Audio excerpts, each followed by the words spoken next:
Sin límites, Outlife, la ciencia y el arte de la longevidad. Capítulo 3. Página 53. Objetivo, estrategia y táctica. Hoja de ruta para la lectura de este libro. La estrategia sin táctica es el camino más lento hacia la victoria. La táctica sin estrategia es el ruido que precede a la derrota. Sun Tzu. Hace varios años volé a San Francisco para asistir al funeral de la madre de una buena amiga de la universidad a la que llamaré Becky. Como sus padres vivían cerca de Palo Alto, donde realicé mis estudios de medicina, me invitaron a cenar en numerosas ocasiones. A menudo comíamos en el jardín que la madre de Becky, que se llamaba Sophie, había diseñado y mantenido meticulosamente. Recordaba a Sophie como una mujer vital y deportista, eternamente joven, pero llevaba sin verla desde mi boda, hacía casi 15 años, y Becky me puso al día sobre lo que me había perdido. Poco después de cumplir 70 años, comenzó a sufrir un pronunciado deterioro físico que se inició al resbalar y caerse durante sus labores de jardinería, desgarrándose un músculo del hombro. Pronto, derivó en un dolor de espalda y cuello tan intenso que ya no podía trabajar en el jardín ni jugar al golf, sus dos principales pasiones tras la jubilación.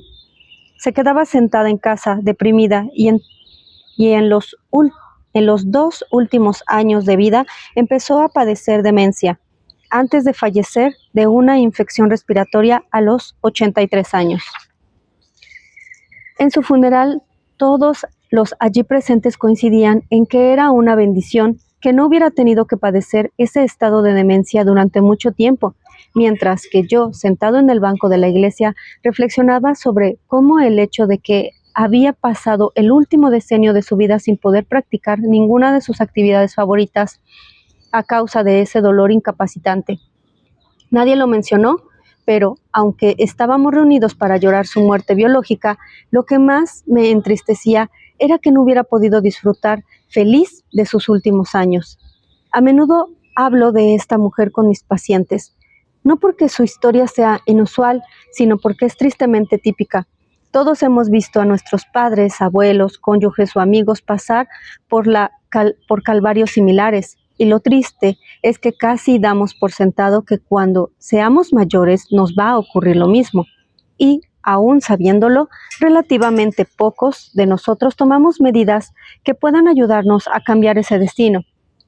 Es probable que ni siquiera a Becky, que había cuidado de su madre durante esos últimos años tan difíciles, se le hubiera pasado por la cabeza la idea de que ella misma podría acabar en una situación similar. El futuro para la mayoría de nosotros sigue siendo una abstracción difusa. Cuento esta historia para ayudar a ilustrar un concepto fundamental en mi enfoque de la longevidad: la necesidad de pensar y planificar los últimos decenios de nuestra existencia, es decir, los 70, los 80, los 90, incluso más allá. Como le ocurrió a Sophie, para muchas personas los últimos 10 años de vida no son especialmente felices.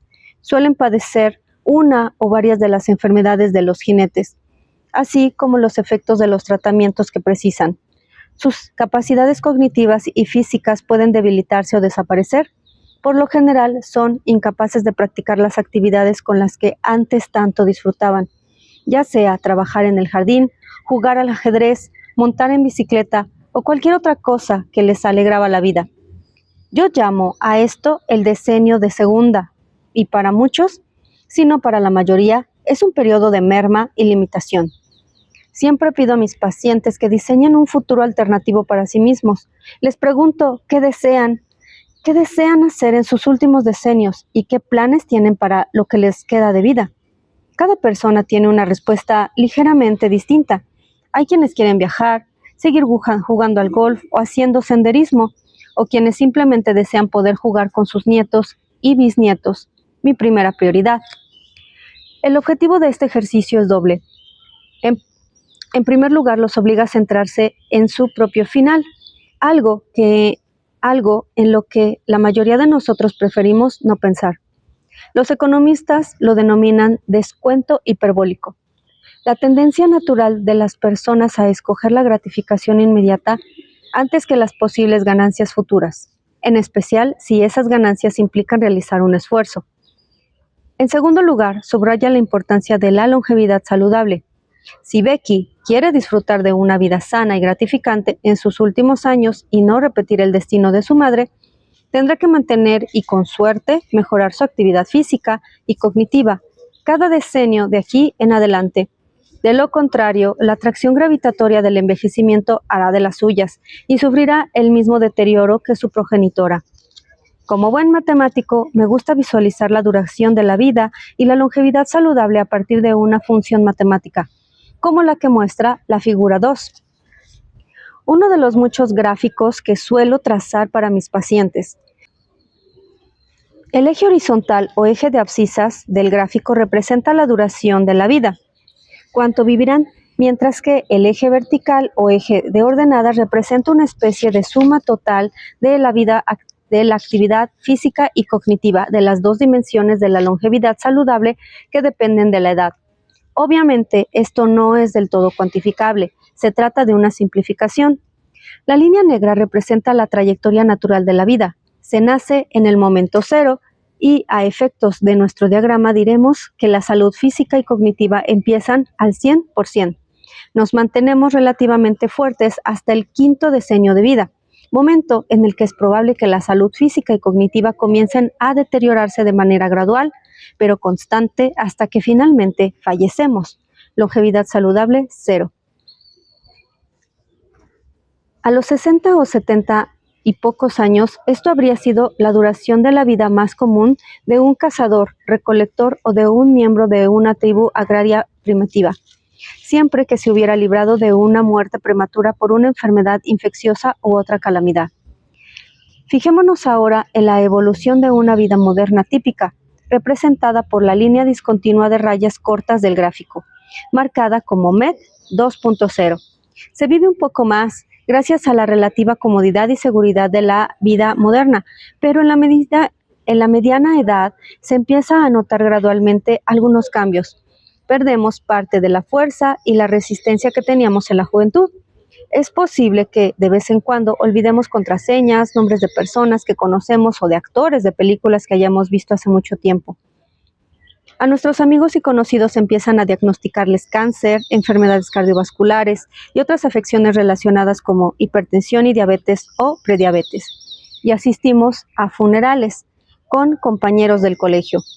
En cierto momento el deterioro empieza a acentuarse hasta que, finalmente, alrededor de los 70 o 75 años, más o menos, nuestras capacidades cognitivas y físicas disminuirán hasta aproximadamente el punto medio, representado por la línea de puntos horizontal, que yo defino arbitrariamente como el punto por debajo del cual ya no somos capaces de hacer con facilidad las cosas que deseamos hacer. Estamos limitados y las complicaciones comienzan a surgir con más frecuencia y con mayores consecuencias.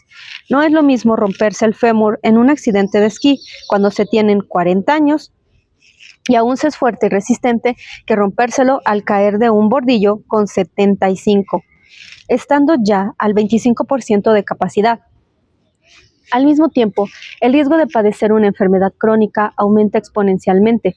Aquí es donde entra el juego de la medicina 2.0.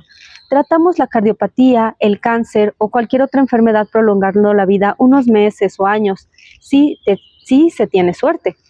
Es entonces cuando la curva de duración de la vida, longevidad saludable, se aplana horizontalmente hacia la derecha, lo que representa el aplazamiento de la muerte. Si te fijas dónde ocurre, verás que es cuando la longevidad saludable ya está bajo mínimos, lo que implica que hemos retrasado la muerte sin mejorar significativamente la calidad de vida, algo que la medicina 2.0 se le da bastante bien. Este es el decenio de segunda, que la mayoría de nosotros podemos esperar en nuestro sistema actual. Observemos ahora la línea discontinua de rayas más largas del gráfico. Representa la trayectoria ideal, lo que todos deseamos. En lugar de comenzar un lento deterioro en la mediana edad, nuestra salud general se mantiene igual o incluso mejor a partir de los 50, a los 55 e incluso a los 60. 65. Estaremos más en forma y sanos de lo que estábamos a los 45, manteniéndonos físicamente activos y cognitivamente ágiles hasta bien entrados los 70 y los 80, y posiblemente más allá. Parecerá que tenemos una edad de 10 o posiblemente 20 años inferior a la que figura en nuestro pasaporte. Hay mucho más espacio bajo esta curva y todo este espacio representa una vida más larga y mejor, más tiempo para estar con nuestra familia, disfrutar de nuestras pasiones, viajar o seguir haciendo un trabajo significativo. Además, cuando comienza nuestro deterioro, el descenso será pronunciado, pero relativamente corto. Es lo que se denomina cuadrar la curva de la longevidad.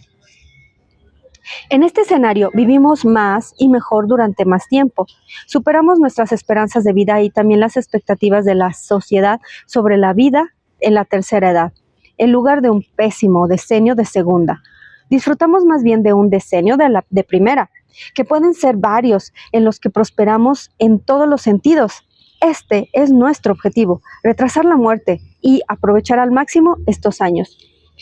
Lo que nos queda de vida se convierte en un tiempo de disfrute y no de padecimiento. La siguiente pregunta obvia es, ¿cómo lo conseguimos? ¿Cómo podemos alargar nuestra vida y al mismo tiempo nuestra longevidad? Y al mismo tiempo nuestra longevidad saludable. ¿Cómo escapamos de los jinetes y al mismo tiempo ralentizamos o incluso invertimos el deterioro físico, cognitivo y emocional? ¿Cuál es nuestro plan? Aquí es donde la mayoría de las personas se equivocan, pues quieren tomar un atajo e ir directos a la táctica. Esto es lo que hay que comer y lo que no. Así es como hay que hacer ejercicio. Estos son los suplementos o medicamentos que se necesitan, etc. Hay depósitos repletos de libros que pretenden tener las respuestas, pero este que estás leyendo no es uno de ellos. En cambio, creo que aquí es exactamente donde tenemos que hacer una pausa y dar un paso atrás, no sea que nos saltemos la parte más importante del proceso, la estrategia. Fijémonos de nuevo en la cita de Sun Tzu, que abre este capítulo. La táctica sin estrategia es el ruido que precede a la derrota. Hablaba de la guerra, pero también lo podemos aplicar al tema que nos ocupa. Para alcanzar nuestros objetivos, primero necesitamos una estrategia, un enfoque general, un andamiaje conceptual o modelo fundamentado en la ciencia, adaptado a nuestros objetivos y que nos ofrezca opciones. Nuestra táctica específica procede de nuestra estrategia y la estrategia de nuestro objetivo. Ya sabemos cuál es el objetivo, pero la estrategia es la clave de la victoria. El gran error que se suele cometer es confundir la estrategia con la táctica, pensando que son lo mismo, pues no lo son. Me gusta explicar la distinción utilizando uno de los combates de boxeo más memorables de todos los tiempos, Muhammad Ali contra George Foreman, el famoso rugido en la jaula que tuvo lugar en la Kinshasa, Zaire, en 1974. El objetivo de Ali obviamente era ganar a su contrincante y recuperar su título de los pesos pesados. El problema al que se enfrentaba era que Foreman era más joven, más fuerte, más agresivo y el favorito para ganar de forma devastadora. Es difícil identificarlo con el tipo jovial que ahora vende parrillas de mesa, pues en aquellos tiempos George Foreman era considerado el boxeador más indeseable que circulaba por los cuadriláteros. Se le consideraba prácticamente invencible. Todos los expertos estaban de acuerdo en que por muy pintoresco y querido que fuera, Ali no tenía ninguna posibilidad y por eso necesitaba una estrategia. Él sabía que tenía algunas pequeñas ventajas frente a Foreman. Era más rápido, tenía más experiencia y tenía una mayor fortaleza mental.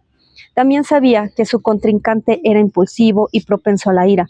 Por ello, en lugar de intentar contrarrestarle golpe a golpe, decidió que intentaría agotar al pugil más joven y menos experimentado, dejándole frustrado y cansado y, por tanto, vulnerable. Si lo conseguía, sabía que sería un combate más igualado. Esta era su estrategia: enfadar a Foreman y fustigarle hasta que se agotara, para poder montar una ofensiva. De esta estrategia surgieron las tácticas que ahora son legendarias. Primero, atacar al boxeador con una serie de derechas e izquierdas, de derechas directas, un golpe fácilmente perceptible, incluso irrespetuoso, que garantizaría la ira del joven. Nadie golpea así al campeón del mundo de los pesos pesados. Así es como Ali dejó que un enfurecido Foreman lo persiguiera por el cuadrilátero y lo presionara contra las cuerdas, malgastando su energía, mientras él se intentar minimizar el daño. El famoso boxeo a lo Ali. Durante los primeros asaltos todo el mundo pensó que Foreman estaba aplastando por completo a Ali, incluido el propio Foreman, pero como la estrategia de Ali era intentar durar más que su contrincante, se había entrenado para soportar los golpes. Alrededor del quinto asalto casi se podía apreciar cómo Foreman se daba cuenta de que no podía más, mientras que la preparación física superior de Ali hacía que todavía le quedaran muchas más reservas y que finalmente ganara el combate por nocaut en el octavo asalto. La cuestión es que la táctica es lo que haces cuando estás en el cuadrilátero y la estrategia es la parte más complicada, pues requiere un estudio cuidadoso del oponente, identificar sus puntos fuertes y débiles y averiguar cómo utilizar ambos en beneficio propio mucho antes de subir al área de combate. Este es el libro. Aplicaremos este enfoque tripartito en la longevidad: objetivo, estrategia y táctica.